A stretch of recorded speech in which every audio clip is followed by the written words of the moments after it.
Bonjour à tous, merci d'être avec nous dans le CQFR en ce vendredi 5 janvier 2024. On va parler des deux matchs qu'il y avait au programme cette nuit. C'est de mon point de vue des nuits parfaites quand il n'y a que deux matchs à suivre et pas 45 en même temps sur lesquels notre concentration s'éparpille un peu. Les deux matchs en plus au programme ont été assez incroyables sur le plan du scénario, de la qualité de certaines performances. Évidemment, c'était le soir des 20 ans de Victor Wembanyama et on va dire qu'il a été plutôt au rendez-vous en dépit du résultat. Je vais vous donner déjà donc les deux scores de ces rencontres. Les Spurs dont je vous parlais à l'instant se sont malheureusement encore inclinés, cette fois contre les Bucks à domicile 125 à 121. On en parlera tout à l'heure, mais c'était vraiment une bonne prestation de la part des Spurs et de Victor Wembanyama qui était dans un duel assez incroyable avec Giannis Antetokounmpo. Et dans l'autre match de la nuit, les Nuggets sont arrachés, c'est vraiment le terme, la victoire contre Golden State 130 à 127 avec un panier qui a arraché le cœur, je pense, des fans des Warriors de Nikola Jokic, quasiment au buzzer, 0.1, pour offrir la victoire à Denver. On va revenir dessus. On commence donc avec ce match entre les Spurs et les Bucks. Victoire donc de Milwaukee, ce qui n'a rien de surprenant forcément vu le classement des deux équipes. Mais ce qu'on attendait, c'était de voir justement Victor Wembanyama contre Giannis Antetokounmpo. De quelle manière Victor allait se comporter face à un joueur qu'il a souvent décrit comme un modèle en termes d'intensité, même parfois de style de jeu, même si on sait qu'Yanis n'aime pas forcément s'écarter comme peut le faire Victor. Et avec le temps qui lui a été imparti, il faut reconnaître que Victor a été assez incroyable avec ce contexte de son 20e anniversaire. Il n'a pas déçu, les Spurs sont pas passés très très loin d'un exploit et il s'en est pas fallu de grand chose. Moi ce que je retiens c'est quand même que ce duel et la performance de Victor en elle-même a été alors au début un peu compliqué. Il faut le reconnaître, le début du match était pas simple, les Bucks réussissaient à peu près tout ce qu'ils voulaient. A contrario, c'était compliqué pour San Antonio et Victor a beaucoup raté au début, surtout à 3 points. Il a beaucoup pris sa chance à 3 points et après il a changé d'approche. Et au fur et à mesure du match, on a vu cette volonté de Yanis et Victor de s'affronter, de s'opposer, de se retrouver dans les mêmes zones. Et ça a été un spectacle ultra réjouissant. Donc même si les Bucks l'ont emporté, ça s'est joué au finish. À 3 minutes de la fin, les Spurs menaient encore de 3 points. Et le money time a été un régal, notamment parce que Victor Wembanyama a totalement répondu aux attentes et a été au rendez-vous. Euh, Au final, donc il rejoue que 26 minutes, ce qui est frustrant, parce qu'il est toujours limité en termes de temps de jeu, tant que sa cheville n'est pas analysée à nouveau pour déterminer si les Spurs peuvent augmenter son temps de jeu. Il finit avec 27 points, 9 rebonds et 5 contres. Deux de ces contres interviennent dans le money time sur Damian Lillard et Giannis Antetokounmpo, excusez du peu. Sur le premier derrière, il arrive à enchaîner avec un panier à 3 points pour égaliser à 53 secondes de la fin. Donc la salle était en délire. Benjamin Moubèche, dans son article du jour, je vous conseille de le lire comme toujours, parce que c'est toujours très instructif. Vu que pour les matchs à domicile, il est sur place, il y a toujours le ressenti qui est forcément différent du nôtre derrière notre écran. Et lui-même décrivait l'atmosphère comme assez incroyable et la prestation de Victor comme grisante par instant, forcément. Donc il y a ce contre sur Lillard derrière le panier à 3 points pour égaliser. Milwaukee revient devant. Et qu'est-ce qui se passe ensuite Yanis tente de marquer pour faire la différence et de dunker à côté de Victor. Contre de Victor, qui offre derrière une munition à Trey Jones, qui n'arrive pas à égaliser. Et derrière, les Bucks plient l'affaire. C'est pas passé très très loin. On peut voir quand même que Victor a eu un impact important sur la fin de match, sur le match en général. Et on aurait encore aimé le voir un peu plus longtemps. Les séquences où il était vraiment un contre un avec Yanis, c'était voilà, on l'a vu être en tête à tête avec l'un des meilleurs joueurs de la ligue, si ce n'est l'un des plus dominants, un double MVP, un MVP des finales, un champion. Et on a senti qu'il était à sa place. On a senti que c'était presque un rendez-vous pris pour l'avenir. Yanis lui-même a été très très élogieux après au sujet de Victor. Yanis qui marque quand même 44 points. C'est pas, je vous ai beaucoup parlé de Victor, mais 44 points, 14 rebonds pour Yanis Antetokounmpo. Et derrière, il a été très très élogieux envers Victor Wembanyama. Je vous lis sa déclaration. C'est un talent incroyable. Il peut marquer quand il veut, joue de la bonne manière et pour gagner. Ce qui n'est pas simple quand même dans une équipe qui est construite de manière à ce qu'il n'y ait pas trop de victoires, en tout cas pour cette première saison. C'était super de l'affronter ce soir. donc a déclaré Yanis après le match. Et Victor, pareil, était très très heureux d'avoir pu être à la hauteur de ce rendez-vous contre un joueur qui, encore une fois, qu'il admire, qu'il respecte, dont il peut s'inspirer sur certains aspects. Et je vous invite à regarder les highlights de cette rencontre où on a vu tantôt Yanis arriver à dunker sur ou à côté de Victor. Victor réussir des contres, des shoots, des dunks. Il y a eu un alley-oop, il réussit un auto-alley-oop en se faisant une passe avec la planche. Voilà, tout un tas de situations où on a vu une partie de la palette de Victor Wembanyama et encore une fois seulement sur 26 minutes, ce qui au bout d'un moment ne sera plus le cas. Et imaginez déjà l'impact qu'il a sur 26 minutes. Qu'est-ce que ce sera quand il pourra vraiment jouer 30, 35, 40 minutes avec un effectif plus compétitif.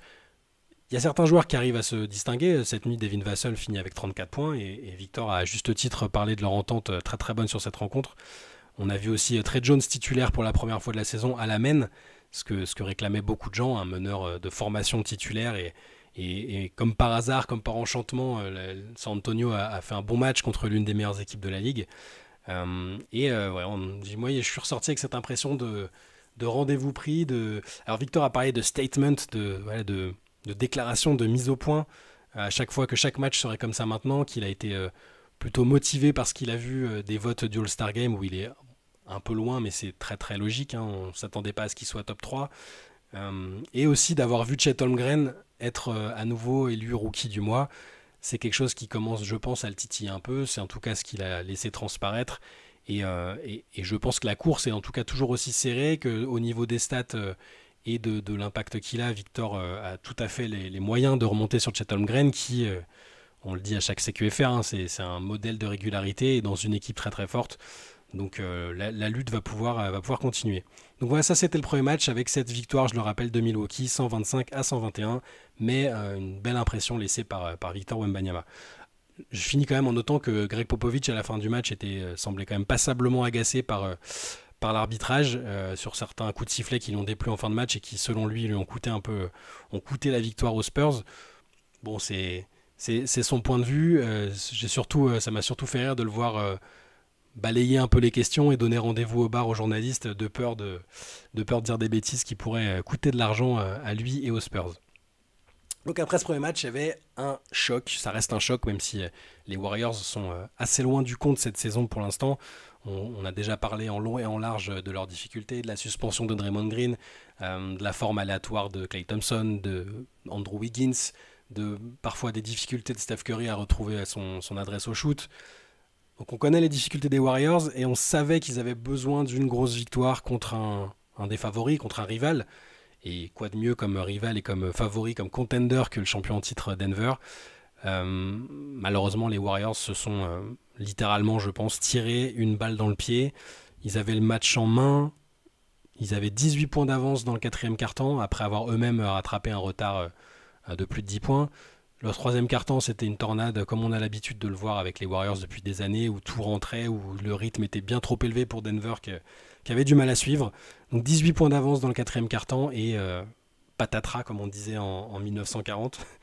Les Nuggets, emmenés par un Aaron Gordon qui a bien fait de revenir de son accident domestique canin, parce qu'il a fait un excellent quatrième quart-temps, il marque 15 de ses 30 points dans ce quatrième quart-temps. Nikola Jokic aussi a été très bon, 34 points, 10 passes, 9 rebonds si je ne dis pas de bêtises. Il a été l'auteur du panier de l'égalisation déjà, sur un tir de près à 25-26 secondes de la fin. Donc déjà c'était la catastrophe, ils se sont fait reprendre, mais tu peux au moins te dire que sur les dernières secondes, il y a un bon tir qui sera pris ou une prolongation qui sera décrochée. C'était sans compter monsieur Nikola Jokic. Nikola Jokic qui a réussi après une perte de balle de Steph Curry, malheureusement, il faut le noter aussi, sur la dernière possession des Warriors, Nikola Jokic a envoyé alors c'est pas vraiment une prière, il n'a pas shooté de l'autre bout du terrain, mais il a shooté à 12-15 mètres du panier, décalé sur le côté, gêné, puis il a envoyé une prière incroyable à 3 points qui est rentrée et qui a littéralement pétrifié la salle des Warriors. On a pu voir les visages des Warriors après à la télé, ils étaient tous complètement choqués, et on était tous choqués.